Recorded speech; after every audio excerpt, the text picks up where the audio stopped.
Halo teman-teman, apa kabar? Saya harap semua sehat-sehat ya. Kita harus tetap semangat walaupun kita di rumah atau dalam masa pandemi seperti ini, kita harus tetap semangat untuk menambah wawasan dan iman kita. Hari ini kita akan belajar tema baru, yaitu gereja yang apostolik. Ini adalah tema lanjutan dari sifat gereja yang lain, dari gereja yang satu, gereja yang kudus, dan gereja yang Katolik. Nah, sebelum mulai pembelajaran, saya ingatkan kita untuk selalu menjaga kesehatan kita, istirahat yang cukup, makan makanan bergizi, jangan lupa juga memakai masker, ya, cuci tangan dengan sabun, jaga jarak kalau berada di kerumunan, dan kita harus juga berolahraga supaya badan kita menjadi bugar. Nah, teman-teman yang belum menekan tombol subscribe, silakan tekan tombol subscribe dulu supaya kita tidak tertinggal pelajaran-pelajaran kita berikutnya. Nah, kita akan mengawal pembelajaran kita dengan berdoa. Kita siapkan hati, kita akan berdoa. Marilah kita berdoa dalam nama Bapa dan Putra dan Roh Kudus. Amin. Ya Bapa, sumber kebijaksanaan sejati, dalam pertemuan ini kami ingin memahami lebih mendalam tentang hakikat dan sifat-sifat gereja, teristimewa gereja yang apostolik. Kami mohon kepadamu, anugerahkanlah kepada kami hati dan budi yang suci, serta berilah semangat untuk mengikuti dan mengambil bagian dalam proses pembelajaran hari ini, agar kami dapat memahami keapostolikan gerejamu di bumi ini. Engkau yang hidup dan berkuasa, kini dan sepanjang segala masa. Amin. Dalam nama Bapa dan Putra dan Roh Kudus. Amin. Oke teman-teman, kita sudah mengawali pembelajaran kita dengan doa. Kita akan beranjak atau berawal dari pertanyaan ini. Apa yang dimaksud dengan gereja apostolik? Nah, kalau kita diberi pertanyaan ini, kita tentu langsung ya ke tema pembelajaran kita. Nah, kita pertama-tama harus melihat bahwa gereja ini didirikan oleh Tuhan Yesus sendiri. Tuhan Yesus datang ke dunia untuk mewartakan kerajaan Allah. Kemudian melalui ya rasul-rasul yang pertama, ke-12 rasul yang dipanggil bersama Yesus, yang hidup bersama Yesus, yang mewarisi tradisi iman, ya, kehidupan bersama Tuhan Yesus diwariskan kepada gerejanya. Nah, maka kalau kita ditanya gereja yang apostolik itu yang seperti apa, maka kita bisa jelaskan itu bahwa gereja yang apostolik adalah gereja yang berasal dari para rasul dan tetap berpegang teguh pada kesaksian iman mereka yang mengalami secara dekat peristiwa Yesus. Kesadaran bahwa gereja dibangun atas dasar para rasul dengan Yesus sebagai batu penjuru sudah ada sejak zaman gereja perdana. Maka sesungguhnya kita bisa melihat bahwa hubungan historis antara gereja para rasul dan gereja sekarang tidak boleh dilihat sebagai semacam estafet yang di dalamnya ajaran iman yang benar bagaikan sebuah tongkat dari rasul-rasul tertentu diteruskan sampai kepada para uskup sekarang. Nah, yang disebut apostolik bukan para uskup, melainkan gereja. Jadi hubungan historis itu pertama-tama menyangkut seluruh gereja dalam segala bidang dan pelayanannya. Ya, jadi gereja bersifat apostolik itu berarti gereja sekarang mengaku diri sebagai gereja perdana, yakni gereja para rasul. Jadi hubungan historis itu jangan dilihat sebagai pergantian orang, melainkan sebagai kelangsungan iman dan pengakuan. Nah, maka gereja yang apostolik tidak berarti bahwa gereja terpaku pada gereja perdana. Ya, gereja tetap berkembang di bawah bimbingan Roh Kudus dan tetap berpegang pada gereja para rasul sebagai norma iman. Ya, jadi hidup gereja tidak boleh bersifat rutin, tetapi harus dinamis. Artinya apa? Terus berkembang. Maka kita bisa sama-sama memahami bahwa gereja yang disebut apostolik karena gereja berhubungan dengan para rasul yang diutus oleh Yesus. Nah, hubungan itu tampak dalam legitimasi fungsi dan kuasa hierarki dari para rasul.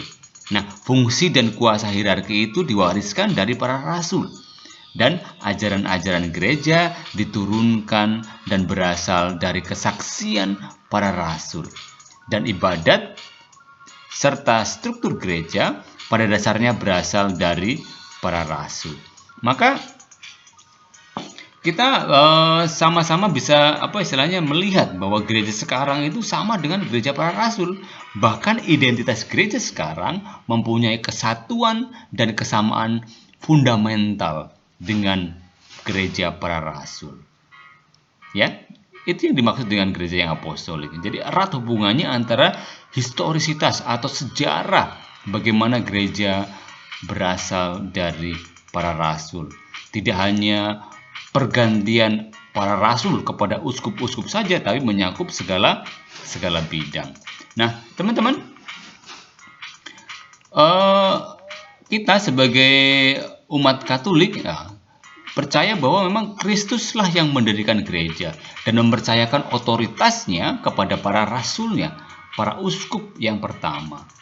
Nah, kita percaya juga bahwa otoritas khusus pada Santo Petrus, yaitu Paus pertama, sekaligus sebagai uskup Roma, untuk tidak sebagai vikarisnya, untuk bertindak sebagai vikarisnya atau wakil Tuhan sendiri di dunia.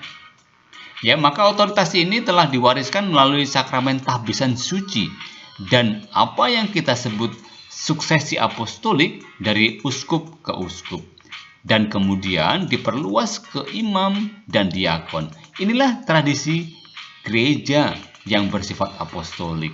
Jadi meneruskan apa yang diwartakan atau dilaksanakan oleh para rasul. Jadi tahbisan suci adalah bentuk tradisi gereja dalam mewujudkan atau dalam melaksanakan apa yang disebut dengan gereja yang apostolik. Paus pertama Petrus kemudian mewariskan kepada penerus-penerusnya. Ketika Bapak Uskup mentahbiskan imam, ia melakukan dengan otoritas suksesi apostolik, yang tadi disebut sebagai warisan dari para rasul. Nah, kemudian imam tertabis itu pada gilirannya ikut ambil bagian dalam imamat Tuhan kita Yesus Kristus. Nah, tidak ada uskup, imam, atau diakon dalam gereja kita yang mentahbiskan dirinya sendiri atau memaklumkan dirinya sendiri.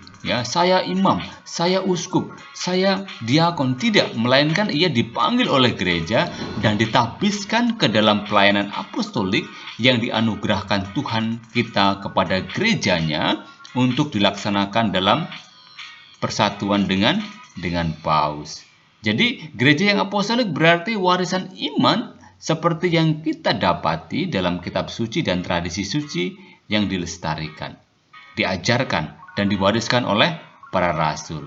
Nah, di bawah bimbingan Roh Kudus, Roh kebenaran, magisterium atau otoritas mengajar gereja yang dipercayakan kepada para rasul dan penerus-penerusnya, berkewajiban untuk melestarikan, mengajarkan, membela, dan mewariskan warisan iman itu.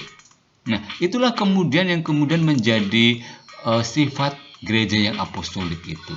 Jadi kuasa mengajar gereja, Jadi apa yang diajarkan gereja adalah apa yang diwartakan oleh atau diajarkan oleh para rasul, yang mengalami hidup langsung bersama Tuhan Yesus.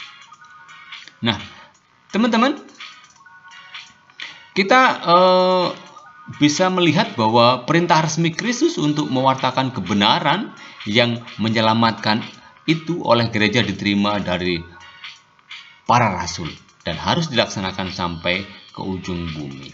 Nah, maka gereja terus-menerus mengutus para pewarta sampai gereja-gereja baru terbentuk sepenuhnya untuk melanjutkan karya pewartaan Injil ini. Ada banyak sekali yang namanya misionaris pada awalnya, para imam-imam dari Eropa, kemudian tersebarlah ke seluruh penjuru dunia untuk mewartakan kerajaan Allah, mewartakan Injil, mewartakan kabar gembira. Nah, itu juga termasuk tradisi gereja yang harus terus dilaksanakan.